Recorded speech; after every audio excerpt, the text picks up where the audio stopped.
Hi, everyone. This is Dr. Dawn Brewers, Director of Fortitude Community Outreach, and we've had a lot of people asking for an update on our capital campaign, and so here goes. The great news is that we've raised over $300,000 just from our community toward our capital campaign. Our original goal was $300,000. Of course, as you know, we've had some rising construction costs, and so our actual all-in cost of the project has raised from $550,000. It was up to $1 million at one point. We made some cuts and changes in the actual design of the project, so now we're looking at probably $800,000 to $850,000 for a project in order to occupy in the fall. So that's where we're at with the cost of the project.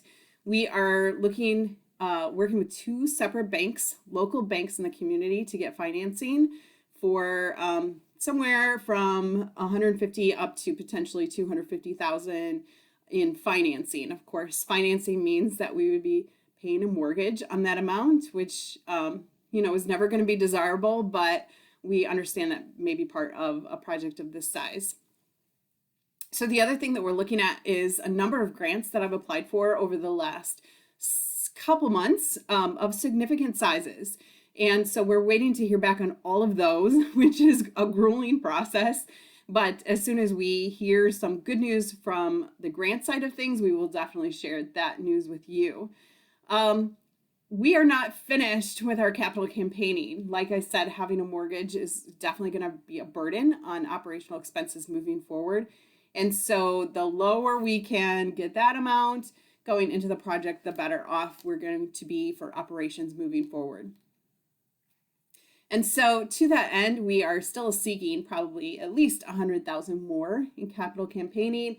I know a lot of individuals and churches and businesses were waiting to kind of see how successful we were at campaigning and project-wise. And so I'm hoping that this gives some security that we are successful in our campaign and definitely moving forward.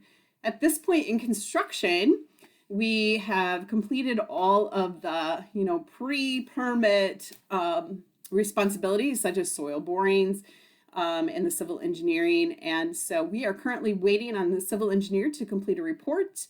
And at that point, we'll be able to submit a permit to the city to break ground.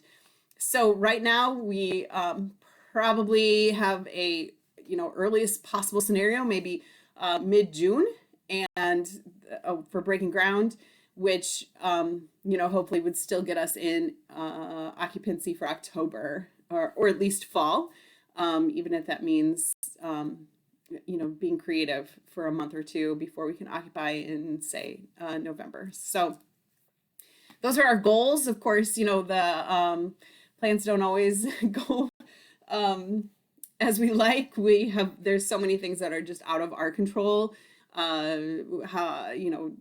Professionals and contractors that are doing their job as fast as they can at the prices that they're having to pay, and we are just having to deal with that. So we certainly appreciate any prayers, any support, any sharing. If this is something that you have friends, organizations, churches that may be willing to support, we are still in need of that. So don't forget about us as you're considering where your precious dollars are going to go. This is a lasting impact on our community. It's been a while since we've had a permanent shelter site in the area, and it's definitely needed and definitely desired by the community. Both private citizens and governmental bodies know that this is something that we need. And so we'd love you to be a part of that. Love your feedback if there's anything that you'd like to share. And thank you so much to everyone who's already supported to the project. You are beyond appreciated for supporting us and partnering with us in this venture. So have a great weekend, everyone. Bye.